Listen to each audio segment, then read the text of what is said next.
হরে কৃষ্ণ। একদিন মা যশোদার কোলে ভগবান কৃষ্ণ অর্থাৎ গোপাল তিনি ঘুমাচ্ছেন, কিন্তু ওনার ঘুম আসছে না। তো মা যশোদা বলছেন, গোপাল তুমি কেন ঘুমাচ্ছ না? গোপাল বলছেন, মা আমার ঘুম আসছে না, আমাকে একটু গল্প শোনাও না। তখন মা যশোদা তিনি রামচন্দ্রের গল্প শোনাচ্ছেন, যে ভগবান রাম যখন তিনি পঞ্চবটী বনে ছিলেন, যখন তিনি বনবাসী ছিলেন, তখন পঞ্চবটী বনে যখন অবস্থান করছিলেন এবং ওনার সাথে ওনার পত্নী ছিলেন সীতা। কিন্তু একদিন রাম তিনি আশ্রমের বাইরে গিয়েছেন, কিন্তু এক রাক্ষস, তার নাম ছিল রাবণ, সে এসে মা সীতাকে হরণ করে নিয়ে চলে গেল। তখন সেই গোপাল এই দাপর লীলায় ওনার কি ঘুম আসবে, তিনি মা যশোদার কুল থেকে লাফ দিয়ে উঠে বলছেন, লক্ষ্মণ লক্ষ্মণ, আমার ধনুর্বাণ নিয়ে আসো, আমি এখনই এই রাবণকে বধ করব, আমার সীতাকে আমি উদ্ধার করব।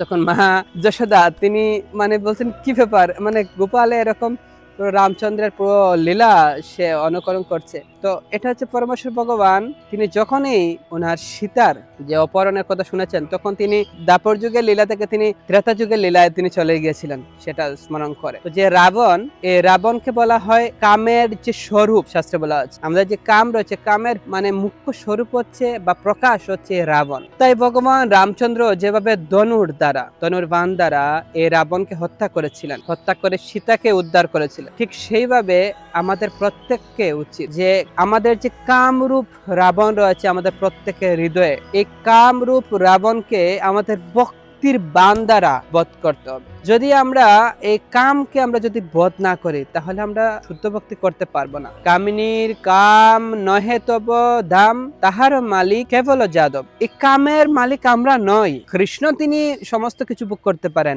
তিনি হচ্ছেন ভোক্তা, কিন্তু আমি ভোক্তা নই। ভোক্তা রাম যজ্ঞ তপস্যাম সর্বলোক মহেশ্বরম। কৃষ্ণ হচ্ছে সমস্ত কিছু ভোক্তার মালিক, কিন্তু আমি ভোক্তা নই। তাই আমার উচিত হচ্ছে এই কাম, ভোগ বাসনা সমস্ত কিছু পরিত্যাগ করতে হবে। আমার একমাত্র বাসনা থাকবে কৃষ্ণ সেবা করা, কৃষ্ণের নাম কীর্তন করা, তাহলেই আমি এই ভক্তি লাভ করতে পারবো। তাই আমাদের হৃদয়ে সমস্ত প্রকার কাম যখন বিদূরিত হয়ে যাবে, তখনই আমি শুদ্ধ ভক্তি লাভ করতে পারবো। হরে কৃষ্ণ।